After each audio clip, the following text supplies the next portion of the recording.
Galera, bom dia, tudo bem com vocês? Eu tô gravando esse vídeo de dia, por isso que eu tô dando bom dia, mas eu não sei qual é o horário que vocês vão me assistir, né? Bom, gente, vamos falar sobre um novo tema. Hoje eu vou entrar sobre as grandes obras, que inclusive é tema, né, do livro de vocês, do livro PEC. Mas para ficar mais fácil a compreensão de vocês, eu dividi esse tema em tópicos, tá? Então, hoje eu vou falar de diferentes fases da história da arte e também sobre as grandes obras dessas diferentes fases, tá? Vou começar falando do Renascimento, que é um período importantíssimo, não só na história da arte, mas na história do mundo em geral, tá? Inclusive, até hoje a gente sofre os impactos do Renascimento. Vamos entender primeiro, antes de eu entrar nas obras, o que é o Renascimento? Vamos lá. Primeiramente, o que a gente precisa entender. O Renascimento ele surgiu na Itália, tá?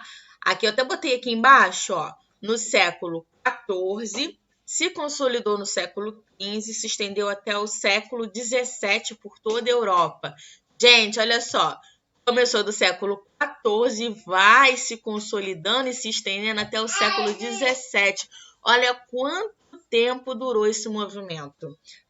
Então, a gente está falando aqui, ó, 14, 15, 16, 17. 3 séculos, mais de 300 anos aí, em que o Renascimento ficou, né, em evidência, ficou, né, atuando, né, no período da história. Vamos lá. Primeira coisa que a gente precisa também entender, além de ser da origem, né, do período, é também como que surgiu, né? Em que momento? Em que momento político? Vamos lá. Eu até cheguei a comentar algumas coisas nas aulas do Zoom. Não sei se vocês vão se lembrar, né? Mas o Renascimento ele surgiu num período também de transição entre a Idade Média e a Idade Moderna, o que também foi amparado pelo período da Revolução Industrial. Então, vou fazer uma breve recapitulação aqui do que eu falei em aula no Zoom. No período da Idade Média, a economia girava em torno do campo, em torno das grandes lavouras, em torno dos grandes centros feudais, dos grandes campos feudais. Se vocês não estudaram isso ainda em história, provavelmente vocês vão ver, né? É a época do feudalismo. O que é o feudalismo?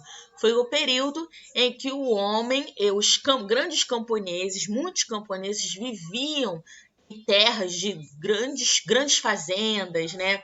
Grandes lavouras, grandes terras de homens de posse que eram considerados, chamados como senhores feudais. E muitos camponeses, pessoas pobres, trabalhavam para esses senhores feudais, né? Então, a gente chama essa fase de feudalismo, o período servil, o período em que o homem servia aos senhores feudais através da agricultura, lavrando a terra, trabalhava-se muito no campo, né? Então, é o período do feudalismo. E, nesse período, a economia girava em torno do campo, da agricultura, né? Quando surgiu, tempos depois, a Revolução Industrial na área urbana, o homem sai do campo a seguir, né, uma nova fase da vida, as indústrias urbanas, sai do campo para ir para as grandes cidades, trabalhar nas grandes indústrias, né, que estavam surgindo nessa fase, nesse período. Antes não tinha indústria, antes não tinha fábricas. Antigamente, por exemplo, para você ter uma roupa, você tinha que encomendar para um alfaiate, para uma pessoa que costurava. Hoje não, hoje a nossa roupa que a gente usa hoje, ela é meio que fruto de uma indústria, né? A gente usa, por exemplo, até que você consegue ver um mesmo vestido e uma outra pessoa usando o mesmo vestido que você. Por quê? É fabricação, né? A gente hoje vive o fruto da fabricação. Teu celular, o teu computador, a tua televisão, é fabricação e tecnologia, né? E nesse período da Revolução Industrial, né, houve-se um grande investimento nas indústrias nessa fase. A indústria de carvão, né, muita de ferro, tudo que estava surgindo nesse período de novo através da Revolução Industrial. Então, o homem que estava acostumado no campo, né, a lavrar a terra, a semear, a colher, toda aquela fase de agricultura, o homem sai dessas terras dos senhores feudais e vai para as grandes cidades trabalhar nas indústrias, que é a fase de revolução industrial, que inclusive tudo que a gente tem hoje foi graças à revolução industrial, né? Você tem lâmpada, você tem luz elétrica na tua casa por conta da revolução industrial, né? Hoje você tem água encanada, tem todo o material que proporciona, né, chega água na tua casa através da Revolução Industrial. Antigamente, as pessoas, para iluminar a casa, usavam lampiões. Para chegar água na casa, tinha que puxar água no poço, né? Então, toda essa fase foi, né, através da Revolução Industrial. Agora, vamos um pouquinho mais à frente. Também, junto com tudo isso aqui que eu acabei de falar para vocês, também tinha-se a fase do antropocentrismo. E, professora, complicou. E agora? O que foi o antropocentrismo? Primeiramente, vamos entender o que tinha antes do antropocentrismo, né? Nessa fase da Idade Média, vamos lá, voltando um pouquinho para a Idade Média, agora falando sobre religião. Na fase da Idade Média, os ensinamentos eram através das grandes igrejas, né? Dos clérigos, das grandes catedrais, igrejas. E as igrejas tinham o papel de ensinar o homem aquilo que ele não sabia. Só que vamos lá, a gente está falando de um período em que o homem vivia no campo. Então, provavelmente não tinha estudo, né? O mesmo estudo que vocês estão tendo hoje, agora comigo, o homem não tinha, né? Ele aprendia aquilo que ele ouvia, aquilo que era ensinado para ele. Muitos não sabiam ler, né, e nem escrever. Então, o papel de ensinar, né, os bons valores, tudo que o homem precisava saber, ficava através da igreja. E a igreja também ensinava algo que para ela era muito conveniente, que era o teocentrismo. O que é teocentrismo? Teo, que vem de Deus, centrismo, que vem de centro. O teocentrismo significava Deus no centro de todas as coisas. Ou seja, o homem precisava servir a igreja e, ao mesmo tempo, serviria a Deus, tendo aí a possibilidade de ter livre acesso ao céu, né? Então, a gente fala de uma fase também, que é o do teocentrismo, onde era Deus no centro de todas as coisas, como algo o mais importante. Só que na fase do Renascimento surge um novo conceito, que é o conceito do antropocentrismo, que inclusive tem até essa arte aqui, se chama O Homem Vitruviano, feita por Leonardo da Vinci, que também foi um pintor do Renascimento, né? Que mostra que o humanismo, ou que a gente também pode chamar de antropocentrismo, que é o homem no centro de todas as coisas. Por isso que ele está em vários ângulos, mas ainda assim ele permanece no centro. Então, o antropocentrismo, ele vai substituir o teocentrismo. Então, aquilo que era Deus no centro de todas as coisas passou a ser o homem no centro de todas as coisas. Antropo vem de homem, centrismo vem de centro. Então, antropocentrismo, homem no centro de todas as coisas. Também, junto com isso, vem o naturalismo e o realismo. Isso aqui eu estou falando de arte. Eu não pus nenhuma imagem aqui, porque isso aqui a gente vai ver através das obras. O naturalismo e o realismo é a necessidade de representar o real de acordo com como ele é. Vocês vão entender melhor mais à frente, tá? Também, junto com isso, veio o otimismo e o individualismo. Ai, professora, tem muito ismo, tem muita coisa. Através do mapa mental vocês vão conseguir entender. Não é difícil, não. Vamos lá. Otimismo e individualismo é acreditar na capacidade humana e no progresso. Vamos lá. se eu tenho aí grandes indústrias surgindo, né? Elas não surgiram do nada. Provavelmente foi uma pessoa que pensou naquilo e fez acontecer. Na verdade, não foi uma, foram várias, né? Tivemos vários inventores. A gente tem o Thomas Edison inventando a lâmpada elétrica, inventando o fonógrafo, que antigamente não tinha música. O fonógrafo foi o primeiro aparelho musical, né? Tudo através de Thomas Edison. Ele foi o único que descobriu? Não, teve outros antes dele que também tentaram descobrir a lâmpada elétrica, né? Então, quando a gente fala sobre otimismo individual... Ai, meu Deus, sem querer apertei aqui. Quando a gente fala sobre otimismo e individualismo, a gente também fala na capacidade humana de você acreditar que o homem é um ser pensante e ele pode criar ideias. Eu até coloquei aqui um bonequinho com a lâmpada. Ele pode criar ideias, né? Você pode ter novas ideias. Então, durante o Renascimento, surge essa fase do otimismo e do individualismo, que é você acreditar na individualidade do teu próximo, acreditar que ele pode ser um ser pensante, né? Então, eu estou falando aí de homem no centro de todas as coisas, que é o antropocentrismo. Eu estou falando do naturalismo e do realismo, que é a necessidade de representar o real. E eu estou falando do individualismo e do otimismo, que é a capacidade de acreditar no progresso humano. Isso já se mostra aqui, ó, na Revolução Industrial, né? O homem, para criar uma máquina, ele tinha que ter uma inteligência, né? Para manusear, ele também tinha que ter uma inteligência. Então, é a capacidade humana. Vamos para o próximo? Agora, vamos falar sobre como que isso impactou nas obras de arte? Vamos lá. Isso aqui é um quadro muito conhecido, vocês provavelmente viram alguma vez na vida de vocês. É o quadro da Mona Lisa. Olha quanto tempo que ele durou para ficar pronto. 3 anos, tá? Ele é o mais famoso e comentado da história da arte. É uma criação de Leonardo da Vinci, né? Aqui, ela é conhecida como Senhora Lisa, que ela é esposa de Giocondo ou Senhora Gioconda. Naquela época, nessa fase, as esposas elas eram conhecidas pelo nome do marido também.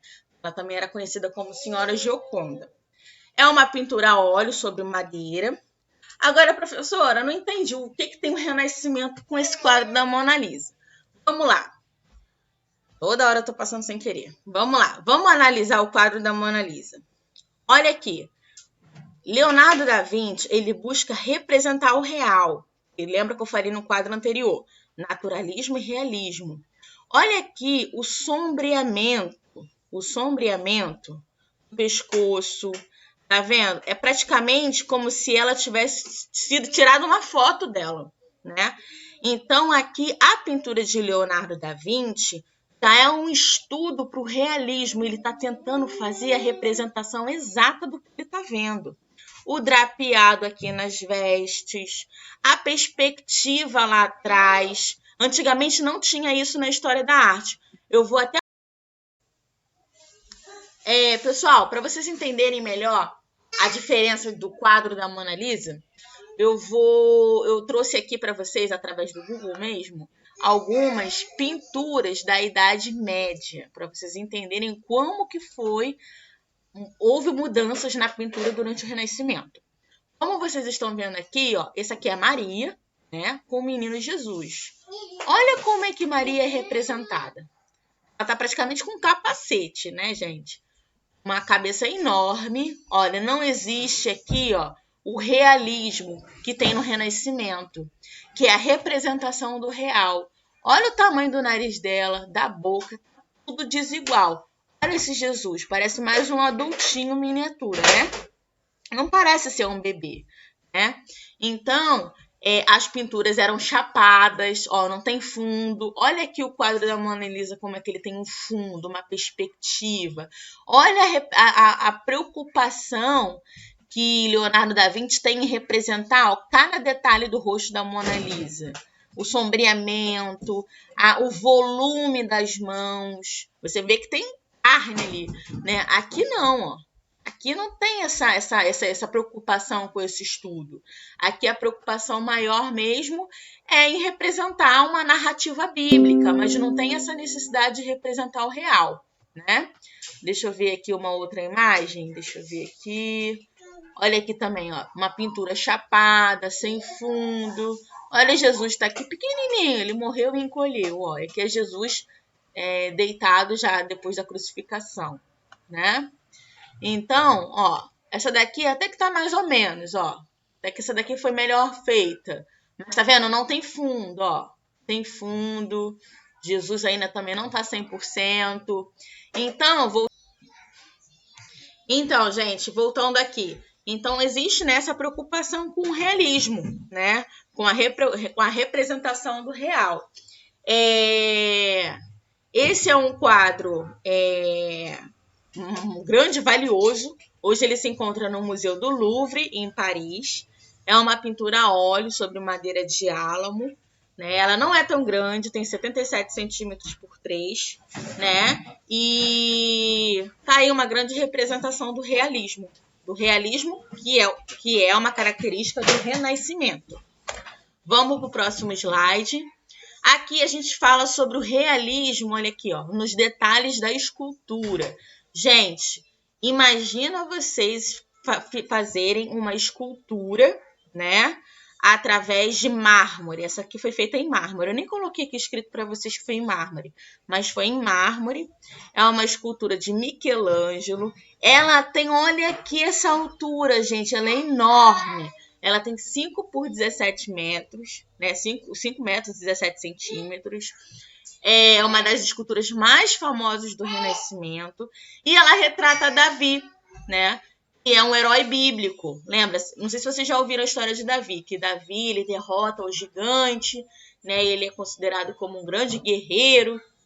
Então aqui mostra o herói bíblico Davi e toda a anatomia dele. O que é a anatomia? É o estudo, né, humano, é o estudo do corpo humano, né? Então aqui tem toda a representação, ó, o realismo, olha aqui, ó. Olha os detalhes do músculo, do peito. Você consegue ver aqui, ó, as costelas de Davi, nas genitais. Então tudo isso, gente, é a representação do real que está no Renascimento. Vamos para o próximo slide. Também aqui, ó, a criação de Adão. Ah, não falei para vocês, voltando aqui, ó. Durou 3 anos também aqui para essa obra ficar pronta. Vocês verem que demorava. Criação de Adão, ó, de 1508 a 1515. Essa obra já durou o quê? Durou 7 anos para ficar pronta, né? Que é a posição de Deus, né, com Adão. Se chama a Criação de Adão, esse quadro. Na verdade, não é um quadro, vamos lá. Ele está no teto da Capela Sistina. Capela Sistina, né? Ele foi feito a gesso, né? Um afresco. O que é um afresco, para quem não sabe? Quando a gente vai fazer uma pintura, vamos lá, vamos imaginar que vocês estão na casa de vocês e o pai ou a mãe de vocês tem que fazer uma obra, né? Como que é feito? Tijolo, depois põe o cimento, não é isso? Mas vai pintar direto? Não, tem que passar o quê? A argamassa. A argamassa para poder deixar a parede lisinha e passar a tinta, né? E era dessa forma como Michelangelo, que é o autor, trabalhou aqui com essa pintura, com essa obra, né?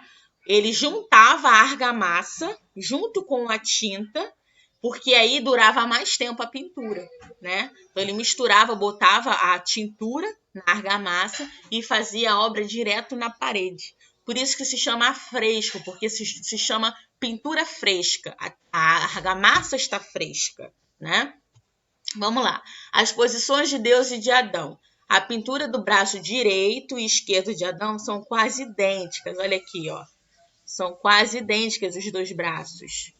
E representam o fato de que, como diz o Gênesis 1:27, lá, leitura bíblica, Deus criou o homem à sua imagem e semelhança. Então tá aqui Deus com os anjos carregado, né? Criando o homem na terra, aqui, ó, período térreo. Vamos lá. A Última Ceia também, que é um grande quadro do Renascimento. Olha aqui a perspectiva lá atrás, olha. Representação do real, né? Aqui é quando Jesus anuncia que ia ser traído, Aí todo mundo fica, ai, quem é que vai trair Jesus? Aí todo mundo começa a conversar um com o outro. Olha a preocupação em mostrar o volume, o drapeado das roupas, a cara de susto, a cara de tristeza de Jesus, né? Essa daqui é uma pintura evangélica e ela é considerada a mais dramática de todas. Também é de Leonardo da Vinci, tá? O mesmo da Mona Lisa. Pintura têmpera e óleo sobre 2 camadas de gesso aplicado em estuque, né? Então aqui tem a pintura têmpera, que era uma mistura temperada de tinta. O óleo, que é tinta óleo, é para durar mais tempo, né? Passava-se óleo sobre 2 camadas de gesso, né? Aplicado em estuque. Esse quadro ele tem 4,60 metros. Está em Milão, um refeitório lá na igreja de Santa Maria delle Grazie, em Milão, Itália. Também temos o nascimento de Vênus. Aqui eu não consegui distinguir o período que ficou pronta essa pintura, tá? Só consegui pegar o mesmo ano, não sei quanto tempo que levou para ela ficar pronta. Mas aqui já é um quadro da mitologia grega, né? Também existe muito no Renascimento, não só as narrativas bíblicas, mas também pinturas gregas, né? Pintura da mitologia. E aqui fala sobre a deusa clássica Vênus, que emerge das águas, aqui ela está surgindo das águas, né? Em uma concha, sendo empurrada à margem por Zéfiro, que é esse daqui, ó, o deus vento, né? Vento do oeste. Fala sobre os símbolos das paixões espirituais. Ih, você sem querer, peraí. Das paixões espirituais. E recebendo de um manto bordado de flores, que é esse aqui, né? Autor foi o Sandro Botticelli. Também foi feito por Tempera sobre Tela, que é aquela mistura temperada. E tá na Galeria degli Uffizi, em Florença. Tá, gente? Essas são um pouquinho das obras do Renascimento. A próxima aula eu vou falar sobre as obras do modernismo, né? Que é uma fase um pouquinho distante do Renascimento, mas é importante também. Tem muitas obras importantes do modernismo, tá? Para a gente terminar esse tópico aí das grandes obras. Espero que vocês tenham gostado. Deixem o seu like e também não esqueçam de botar o nome aí nos comentários para eu dar presença. Valeu, tchau, tchau!